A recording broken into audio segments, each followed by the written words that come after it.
Hello hi friends, welcome to Vijay vlogs channel. ఈరోజు మనము paneer masala curry ఎలా చేసుకోవాలో చూద్దాం. పన్నీర్ ఇంట్లోనే ఎలా తయారు చేసుకోవాలి అనేది నేను ఒక వీడియోలో నెక్స్ట్ చూపిస్తాను.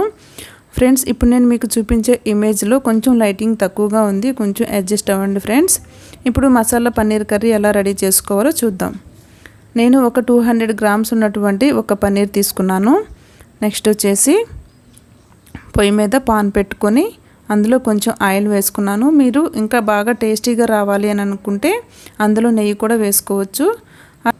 ఆ తర్వాత క్యూబ్స్ లాగా పన్నీర్ని కట్ చేసుకొని ఆయిల్లో వేయించుకోవాలి. ఎందుకంటే పన్నీరు పంటికి అంటుకోకుండా ఉంటుంది.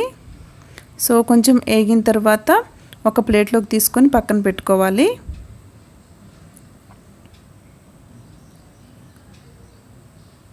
నెక్స్ట్ అదే ఆయిల్లో నేను ఒక 2 ఉల్లిపాయలు, మీడియం సైజు ఉల్లిపాయలు కట్ చేసుకొని అందులో వేయించుకుంటున్నాను.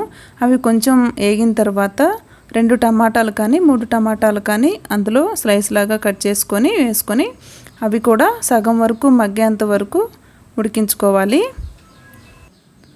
అలా ఉల్లిపాయ టమాటా ఉడికిన తర్వాత ఒక మిక్సీ జార్ తీసుకొని అందులో ఉల్లిపాయ టమాటా వేసేసుకొని ఆ తర్వాత నెక్స్ట్ నేను కొన్ని జీడిపప్పులు వేసుకున్నాను. అది మీ ఆప్షనల్ అండి, మీకు అవైలబుల్గా అంటే వేసుకోవచ్చు, లేదంటే స్కిప్ చేయొచ్చు. తర్వాత ఇందాక పన్నీర్ వేయించుకున్నాం కదా, అదే ఆయిల్లో బిర్యానీ ఆకులు, కొంచెం చెక్క, 2 లవంగాలు, కొంచెం జీలకర్ర వేశాను. తర్వాత అవి వేయించుకోవాలి. అవి వేగిన తర్వాత 1 టీ స్పూన్ అల్లం వెల్లుల్లి పేస్ట్ వేసుకోవాలి.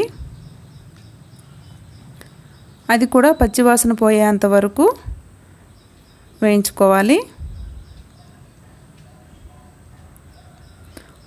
నెక్స్ట్ మనం ఇందాక టమాటా ఉల్లిపాయలు మనం వేయించుకున్నాం కదా, అది మిక్సీ పట్టుకొని ఆ ప్యూరీని ఇందులో వేసుకోవాలండి.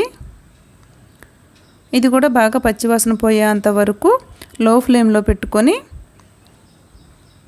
మనం వేయించుకోవాలి. అందులోనే కొంచెం కారం, పసుపు, కొంచెం ధనియాల పౌడరు వేశాను.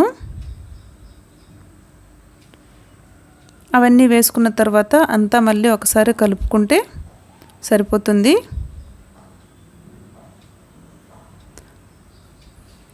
పచ్చివాసన పోయేంత వరకు ఇది కూడా అలా వేయించుకొని నెక్స్ట్ వచ్చేసి కొంచెం వాటర్ అందులో వేసుకోవాలి. నేను 1 బౌల్ వాటర్ వేశాను.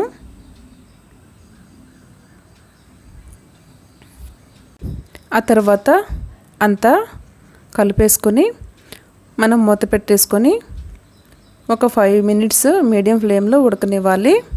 చూసారు కదా, అలా బబుల్స్ వచ్చేటప్పుడు మనం ఇందాక వేయించి పెట్టుకున్నటువంటి పన్నీరు ఇందులో వేసుకోవాలి.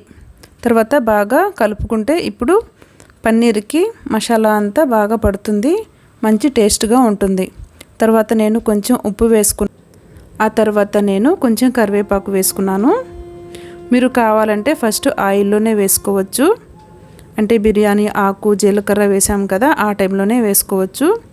సో బాగా ఆయిల్లో వేగిపోతుందని చెప్పేసి ఇప్పుడు వేసుకుంటే మంచి ఫ్లేవర్ ఉంటుందని నేను ఇప్పుడు వేసుకున్నాను.